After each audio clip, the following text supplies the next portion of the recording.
Cool. So I just wanted to kind of talk about sort of the up and coming open problems and questions in ZK. We've talked a lot about where we are today. So I want to kind of go into some interesting new potential up things. So who am I? I'm Jeremy Bruestle. I'm the CEO of RISC Zero. I got into this whole field because I love math and I love computer security, and this is a great combination. And you know, at RISC Zero, we were the creators of the first sort of general purpose ZK VM. So I wanted to, before I do this, I wanted to do a couple caveats. My goal in this discussion is to really talk about the future of ZK, but I do have sort of a ZK-centric world view, and I'm really focused on things that are actually production ready or can be used in the real world. So a little less theory. I also wanted to point out I am not going to really talk about a lot of the privacy use cases. I think that the work of people like Maiden and Aztec is super interesting and likely to be very high impact, but it's a little outside of my wheelhouse, so focusing more on the ZK world. So I want to really quickly just kind of catch us up to what we've done or what has occurred in the industry. You know, I think really ZK is a very new technology. The first sort of real world application that I'm aware of is really sort of the Zcash use case. You know, I think the current batch of ZK VMs really sort of began with the ZK Stark work and the creation of Fry that sort of brought a lot of these sort of state machines to become practical. The first ZK VM of any sort was really Cairo in 2018, but it was not sort of quite the same sort of general purpose thing we think of when we think of ZK VMs right now. The first sort of version that used an actual standard ISA was RISC Zero's ZK VM in 2022. Interestingly, the first sort of proof of an Ethereum block was actually done through general purpose ZK. At the time, there was a lot of people building custom ZK circuits to prove Ethereum, but it turned out that the sort of general technique of using a normal ISA really accelerated that. And I think that that brought us to this world we're in right now, where we actually have gotten to real-time proving. Multiple teams now are at the point where they can prove an entire Ethereum block in under 12 seconds. So this is sort of from, you know, the earliest days to a fully practical system. And where are we right at this moment? I think the current state of the art in terms of ZK proof systems is really most people are using hash-based proof systems. Almost everyone using Starks and Fry. There's some variation there. Almost everyone's using small prime fields currently. You know, most of the ZK VMs have some sort of a existing ISA. RISC-V, of course, is the most common. We have people doing MIPS. We have a couple people doing custom ISAs. In addition to the core ZK VM, all of the people working on sort of the Ethproofs level projects also have a lot of precompiles that they've added, because fundamentally these general purpose things are still not great at doing, you know, random elliptic curve things. And I think the sort of current state of the art is to do your proofs on a GPU because it makes it much faster, without which you wouldn't get to real-time proving. And in addition, you also need to have some sort of orchestration to do multiple machines, because a single GPU is also not fast enough to get you there. So I want to talk a little bit about where things are going. And first I wanted to talk about what our company's next step is, super briefly, which is Boundless. And what is Boundless? Well, it's a fully decentralized protocol for getting verifiable computing done across any chain and rewarding nodes for contributing useful work. I think we have a really interesting model for this that's quite novel with our proof of verifiable work. And I think our focus on making it something where you can request proofs on any chain and get them delivered on any chain is super interesting. And so in terms of the near future, I think this sort of next step of making ZK practical and applicable is making it so that not only can anyone generate a proof, but that there's also an easy way to do that and get that to every chain. But I actually don't want to talk about Boundless as the main topic of conversation, because I wanted to kind of look a little bit more further out and sort of talk about some of the exciting things that are coming. So I wanted to talk about a bunch of different emerging sort of futures and what the sort of open questions are. What are the next things that people need to sort of solve for and understand? And across a couple of different sort of interesting things. So the first thing I wanted to talk about is where we're going with proof systems. As I mentioned earlier, right now everyone is basically doing some kind of variant of a hash-based system with small fields with Starks. I think we've definitely seen already a movement from sort of univariate polynomials to multivariate polynomials. I think there's definitely a lot of interesting questions about whether the small fields that we are currently using now, Baby Bear and M31, are going to be where things remain from a performance perspective, or obviously the work by Irreducible on Binius, I think, is a potentially high impact direction. We also have seen some innovations in the hash-based proof space, whether it's, moving from Fry to Wur, or some of the other modifications that still qualify under the hash-based proof systems, but we're starting to see a much wider range of options there. One open question is lattices. Are those going to become something that becomes the standard in the future, or are we going to stick with the sort of current hash-based systems for quite a while? And is there new research going to be coming out that's going to disrupt the proof systems? I think there's definitely a lot of new opportunities here. I also want to talk really briefly about hardware acceleration. So right now, all of the current production systems are basically using GPU acceleration. There has been a lot of work on different ASICs. You have, Fabric, there's the work on the FPGA side from Irreducible. There's a lot of different other companies working on producing accelerated ZK proof systems that are not GPU specific. One interesting question is, how much faster and cheaper are those ASICs going to get us? I think the answer is we still don't know where the bottom of the overhead of proving is. One thing to note is that I think, we're focusing a lot on latency in the real-time proving space. But one of the fundamental numbers that I think is super important is how much more expensive is it to generate a ZK proof of the correct execution of something than to just execute it yourself, right? Like if I actually go buy a RISC-V processor and I run something on it, how much cheaper is that, both from a capital cost and an operational cost, versus me proving it in ZK? And right now we're at sort of 100,000 to 1 million times more expensive to prove something in ZK than it is just to execute it. What will that number be over the next couple of years? And where is the actual lower bound? And will we require custom hardware to get to that lower bound, or will GPUs actually be sufficiently optimal? I think this is a really interesting open question. So I also think one other interesting open is what's the application model by which people will be using ZK. Right now, we see a lot of sort of people using ZK to prove the correctness of a state transition of a rollup. Even, for example, when you look at ETH-L1, if they're proving the correctness of an Ethereum block, it's still very similar. You're basically proving the correctness of a state transition of a block.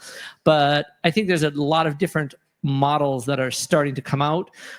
Clearly there's some of the privacy models like Maiden with, for example, its actor-based model.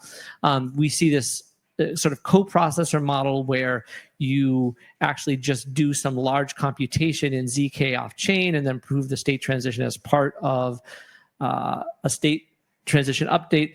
I think even more interesting in my mind are these other kinds of use cases, like the centralized but verifiable work. So if you look at, say, what Hashflow is doing, or Hibachi, they're basically running a normal centralized exchange, which gives you all the sort of UX and features that you would get from a centralized exchange. And they're simply proving that they're running the centralized exchange correctly in ZK. So that does increase the level of trust you need of that party running it. But you end up in a spot where, yes, if they turn their systems off, then there's an availability issue. But you also get a lot of gain you get from centralization, and they can't, go pull an FTX on you because they are proving that all their transitions are in fact correct. I think there's actually probably a lot of room here that is unexplored.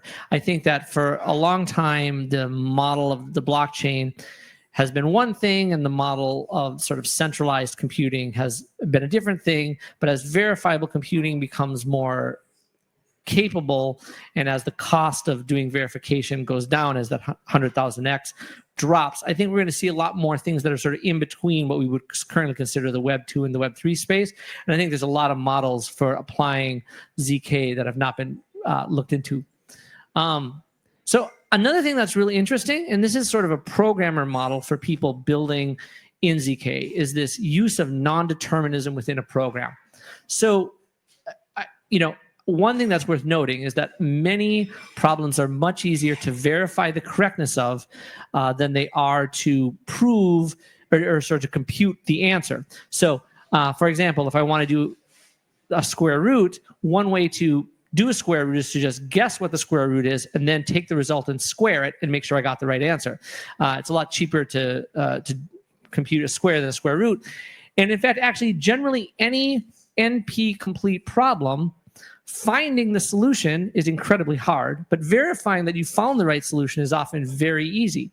And so one way to look at it is that within a ZK program, NP hard problems are as equally easy as the polynomial time problems, right? Like in some ways, within ZK, you can do all these crazy accelerations by having the host act as an oracle, do the computation, and then just verify the correctness. One interesting example of this is, of course, in matrix multiplication, which comes up all over the place, ML, all kinds of use cases. Naive matrix multiplication takes n cubed, even using the other sort of practical algorithms, you can get lower big O, but it turns out to verify matrix multiplication is actually only n squared.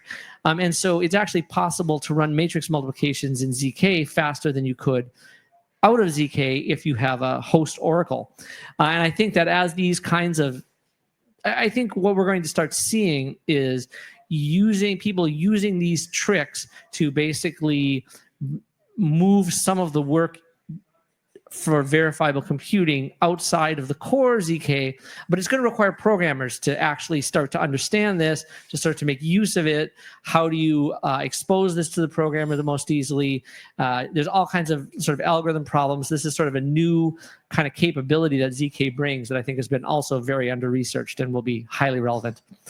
And I think as part and parcel with this, there's a question of specialized use cases. I think that the fundamental creation of the general purpose ZK VM has been a huge boon because it allows us to just absorb all this existing software. I can run ordinary Rust code, and I can just use the existing implementation of Reth to prove an Ethereum block. That's really, really great.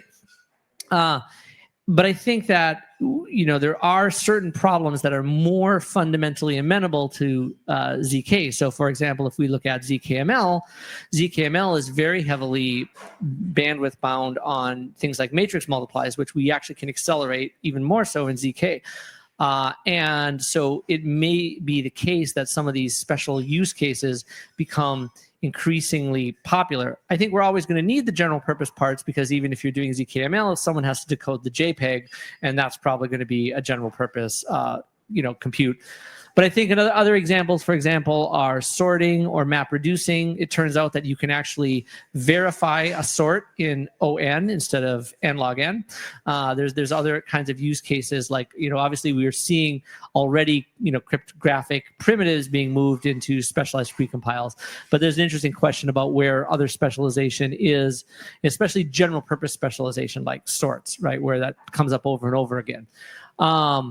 And I think, we've seen this in the real world. Obviously, general purpose computing is done by CPUs. GPUs are also sort of general purpose, but harder to work with. You see things like the TPU that are focused on matrix multiplication. So I think that these other kinds of use cases are going to become also increasingly relevant. And then Another thing I think that's worth noting is when you think about the current state of ZK they're very bare metal, right? My ZK VM is often just a processor without any sort of additional support. I think as we move forward, we're going to see that capability expanded so that things like maybe we'll have, we're currently working internally at RISC on adding support for Linux compatible ABIs and having a kernel that runs inside the ZK VM so that you could run actual whole Linux programs like GCC that try to talk to the file system and get those to run in ZK. Being able to do things like actually have Merkleized file systems that run inside of your ZK VM, making mechanisms so that you can talk about threaded execution inside the ZK VM and have multiple simultaneous things running to increase the speed of execution, right? So I think if you think about it, right now the ZK VM is like a single processor attached to nothing, but I think that the environment in which ZK gets done will increase. So I guess part of what I wanted to also say is that in terms of where the industry is, in some sense, I think people are feeling this notion that it's maturing because we're now at the point where it's really sensible to start talking about things like real-time proving and moving a huge amount of the work that's happening in the blockchain space into ZK. But from my perspective, I think we're at the very, very early beginning of what ZK is.